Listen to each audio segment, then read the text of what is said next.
Hi guys, Elle here, welcome back. And today we're going to continue with our Norse paganism series, and today we're going to talk about the Aesir and the Vanir. So, real simple, for me, the Aesir represent manifest gods, manifested deities, and the Vanir are the other side of that. They are all the gods that are unmanifest, basically, and I will explain that a lot more in a second. I think what happens when you start to research the two different types is you come across things like the Vanir represent nature. You know, they represent natural forces. They represent abundance and peace, really. And you'll come across things that say that the Aesir then represent more order. Or will, or an imposed will, and that they're all about war. And they are. They're the war gods, right? You'll even come across things like in general that say that the giants represent chaos, and then all the gods then would represent some sort of an order. And none of this is wrong. I swear to God, it's not. It's absolutely 100% right. Even though I think I said in the Gods and Giants video, you know, how I believe that the gods are, they represent consciousness, vibration, energy, and then the giants, on the other hand, really represent matter. And though they might sound like two very, very different ideas, I think that they're all still kind of getting at the same thing. I really do. This is where that alchemical motto or axiom sort of comes into play, right? As above, so below.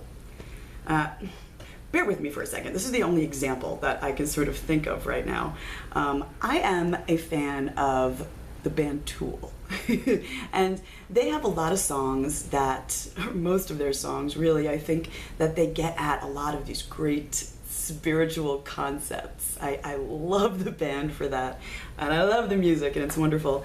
And I love to hop on the forums and sort of discuss with other people what this song might be about, what they're trying to say here. It's a lot of fun. But they have this one song called Schism. If you're a Tool fan, you will know it well. And for me, on a greater level, like, I think the song is really about this separateness that we feel, you know, in this life, separate from our higher self, from the rest of humanity, from great spirit, from whatever you want to call it. This divide, this separateness that we feel. And on the forums, you'll always see this back and forth. Between this group of people that thinks that it's about that kind of stuff, and then this other group that thinks that it's really more of just about like a relationship between two people, that it's more about like a breakdown in communication between these two people. It's about a schism in that relationship. And what I love about this little fight back and forth is that neither is wrong. They're both absolutely right. And it doesn't even just come down to, like, you know, to each his own. Whatever you see in that song is, or in those lyrics, that's what you take and that's what it means for you. Yes, of course, that stuff is true. But I think that in life, you know, the relationships that we build with people, and that longing that we have to unite with another person really just mirrors this greater longing that we have for spiritual union. So however you choose to look at that song, you're in reality still understanding it really the same way. It's about the same thing. It just depends on sort of your point of view. You know, you're still talking about the same urges, the same difficulties, a lot of the same problems. Just at two different levels, that's all. And I think the same thing is true of how you choose to look at the Aesir and the Vanir, or the gods and the giants. It doesn't make them untrue. It doesn't make either side wrong. In fact, I think looking at the Vanir as peaceful gods, and looking at the Aesir as war gods makes perfect sense. You know, the Aesir have chosen to create worlds. They've chosen to enliven beings, to embody in planets and in worlds and in matter. They decided to undertake the great work, so to speak, you know, to enter the battle, to enter the war zone. And we talked about this before when we talked about Valhalla, how in the northern tradition, you know, all the spheres of manifestation are thought of as a battlefield, the field of battle. And it's just like that in a lot of ancient traditions too. It's a war zone. It's craziness. You know, in something like Christianity, you have the fall. You've fallen into manifestation, more or less. And in a lot of ways, it's almost looked at as a bad thing. And that's one of the things that I love about paganism in general. They don't really ever look at it like that, like it's a bad thing and you should be punished because you've been separated from God or something like that. It's looked at more as a process of evolution that we go through, and it should be enjoyed, and you know, yes, there's work to do, but it's a beautiful process. You know, I think pagans think of the fall into matter as more of just a progression through matter, you know, a way to grow and a way to become gods ourselves. I think that later it takes on all these negative connotations. Like it's not just part of the process, but something bad that you have to go through. It's like, don't you dare enjoy this earthly life because you could get stuck there. You could get trapped by the illusion, you know, like the Gnostics. And I think it's a fair warning, you know, there's truth in that too. But I just think that there are two different ways of sort of looking at the same thing. Our precarious predicament, if you will. So anyway, back to the Aesir and the Vanir. There are only two brief sources in the lore that speak of this great war of the gods, this great war in heaven. It's in the Ynglinga saga a little bit. If you know the Ynglinga saga, it's like, and it's spoken of very briefly in Voluspa also. So this is another one of those all too familiar cases when it comes to Norse mythology, where we've just lost so much information. We've lost so much of the mythology. So this war and all that it represents can be really difficult to sort of figure out because there's very little that has survived about this seemingly huge event in the mythology. But what's interesting is that if you look to other mythologies, if you look to other traditions and other teachings, you do find, if not the same story being told, very similar stories being told there. If you look at the Bible, Revelations, you have this whole thing called the Great War in Heaven or whatever. And bear with me, it's sort of, you have, you know, Michael and his angels on one side, and Satan, the dragon, and his angels or his demons on the other side. And I know that it's sort of John foretelling this battle at the end times or whatever he's really talking about, but you sort of have a similar story being told there. It's even sort of, I think, commonly misunderstood that when Satan is cast out of heaven and his armies or whatever, they're not necessarily cast out to hell either. They're cast down to earth. You know, they become manifest. And I think there's interesting connections to be made there. You know, in this case, the Aesir would sort of correspond with Satan and the fallen angels coming down to earth, and the Vanir would correspond to the biblical Judeo-Christian God, peaceful, whole in his supernal spheres, remaining behind. In India, you have the asuras, which would correspond to the Aesir, really, and lots of people have made this connection. There's even interesting connections between the two names there, the asuras and the Aesir. Mailman! Tarot? No tarot decks. Maybe tarot decks? No tarot decks. Anyway, so the asuras and the suras then would sort of correspond with the Vanir, and there's so many different ways to look at all this stuff, but just, you know, to paint a little picture here, you even have things like the asuras drink and the suras don't. They don't drink, just like you have the same metaphor in the Norse myths. When you drink the mead, you're drinking experience. You're taking in wisdom and learning and growing. That's the metaphor of simple drinking of the mead. I think it's interesting that that's there in the Indian stories also.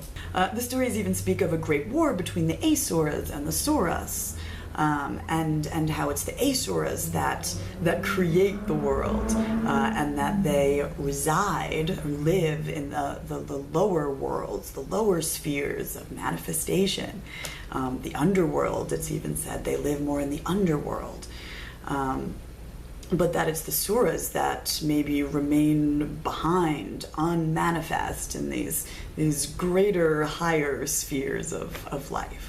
That they remain behind in the sky world. I think it's hard to explain these different levels and dimensions of the universe if you look at it that way, as opposed to, I think most of us sort of look at it as like a 3-leveled universe or something, where there's, God, man, and lower world, underworld, something like that. But I think that's also an oversimplification. But yes, you could say the suras stay behind in the sky world and the upper world, and don't take part in the action, don't embody, don't manifest. They're a step back, a step higher, you could say. I think a lot of this stuff, especially the biblical stuff, becomes looked at as this eternal battle between good and evil. And in a way, I think that's absolutely right. That's an interesting way to look at it, but again, a bit oversimplified. I'm going to read a little quote from my favorite book, The Masks of Odin, that talks about a lot of this stuff. When I found this book, man, you have no idea. I was like, this is what I was doing. This is what I believe. And it was. I found it all written out. It's amazing. But she brought up something really, really wonderful to this idea and this conversation. She says about the Aesir and the Vanir that they may also parallel the Hindu Kumaras, Sanskrit for virgins, and Agnisvatas, those who have tasted of fire, respectively gods who remain unmanifest and those who have embodied in material worlds. So there's so many different places to look to find interesting associations and interesting correspondences to help us sort of fill in the gaps about what the Aesir are, what they represent, what the Vanir are, and what this war, what this battle is really all about. So I'm not going to recount the entire tale here, but more or less a battle is described. And in the end, the Vanir are sort of left victorious in their supernal sphere, you could say. And the Aesir become ousted. They lose, sort of. They have to leave this higher world in order to create and do the work, right? But I personally think that the tension that caused this war, it's described in lots of weird different ways, how even the Aesir didn't like that the Vanir used magic. I mean, but even that, the fact that during the battle the Aesir used weapons and the Vanir used magic, tells you a lot about what they are, what their personalities are, what they're capable of. But I think that the tension that caused this war is this impulse that exists, I guess, within all of consciousness, this impulse to evolve, this impulse to grow and to change and to not stay stagnant, to not stay the same. And it's sort of this battle between this impulse to change and this impulse to stay the same, this back and forth. I think we all struggle with that even in this life, right? It's very common. And I do think that in the end, the Aesir made the greater sacrifice. They chose to leave this perfect state, you could say, in order to enlighten themselves and enlighten all of consciousness. So it's a beautiful idea, it really is. And even that struggle that caused the war, I guess you could say, is perfectly and beautifully illustrated by the story of Gullveig, which happens at the same time in Völuspá. You have the story of what is she in Völuspá? An emissary of the Vanir. I don't remember if that comes from the saga or whatnot, but basically you have the this goddess of sorts. Some people say that she's an aspect of Freya. Some people say she's an aspect of Loki. I think it could very easily represent both. And when we talk about those two gods, you'll see how. But yeah, Gullveig, she represents, I think, this urge to manifest, the urge to seek wisdom. Her name is literally, there's a million different ways to translate it or interpret it. Lust for gold, gold greed, what else is there? Gold might, gold drunkenness, gold thirst, which sounds very bad almost, doesn't it? But it really isn't. I think in our world that this greater idea of what gold can represent has been morphed into this sort of an evil idea. If you have a lust for gold, you're seeking material gain, or the greater idea of what that represents does become so twisted here on Earth and all of our, with all of our illusions and all that. It makes the story just take on a whole nother aspect, which is so interesting to look at. But in general, gold almost always in every ancient mythology and ancient tradition represents wisdom. It represents enlightenment. It represents the sun. It's light. It's everything that you're seeking. Just like the alchemical gold, when they turn or transmute base metals into gold, that's the metaphor, to transform yourself and your soul into something greater. So Gullveig represents this yearning for wisdom, and her, let me describe this, her when she's burned 3 times, it's like 3 times into the fire, and she doesn't die. She is simply cleansed and enlightened each time. It's like each time you dip your foot into manifestation, into the fire, you learn and you grow and you throw off more and more layers, and you evolve and you grow. And it's like the story of the phoenix. Gullveig is the phoenix who rises from the ashes again and again. It can represent these cycles of life, death, and rebirth. But I think in general here it just represents this urge to dive into matter and experience and grow. And it's amazing that it shows up at this point in the story, I think it also represents, like I said, that urge to manifest, which results in the creation of the world. Thor sort of chimes in right after you hear about the burning of Gullveig and all this. Thor, this vibration, this electromagnetism. We'll talk a lot more about Thor and all that he represents. But I think it's so interesting. He shouts out in Voluspa after that. It's like, bam, that's the motivation to create, to step down, for the Aesir to come down and do their thing and create us all. I think that this is for sure one of the things in the myths that can be really difficult to sort of figure out. It's definitely one of those things that I'm always still looking for more bits and pieces to kind of pull the story together and really make it make sense for me. I think especially studying Norse mythology is like a lifelong journey. You're always finding little more to make more sense of things. And this is one of those where there's just so little information that I think everybody's perspective is so fascinating on, especially this kind of stuff. So anyway, to continue on with the story, there is a truce eventually. There are hostages exchanged. This is where you have Njord, Freya, and maybe Freya and Frey sent down from the Vanir. They sort of become Aesir at this point. They become manifest. And then you have the Aesir send hostages back to the Vanir too. They send wise Mimir and silly Honir. But I'm not going to get into all the exchange of hostages at the moment because this video is starting to get a little long. We'll save that for another time because there's Kvasir. We could get into all sorts of really cool stuff with the next step in that story. Yeah, so I'm gonna stop there for now, guys. Thanks so much for watching. I will see y'all real soon. Mwah! Bye.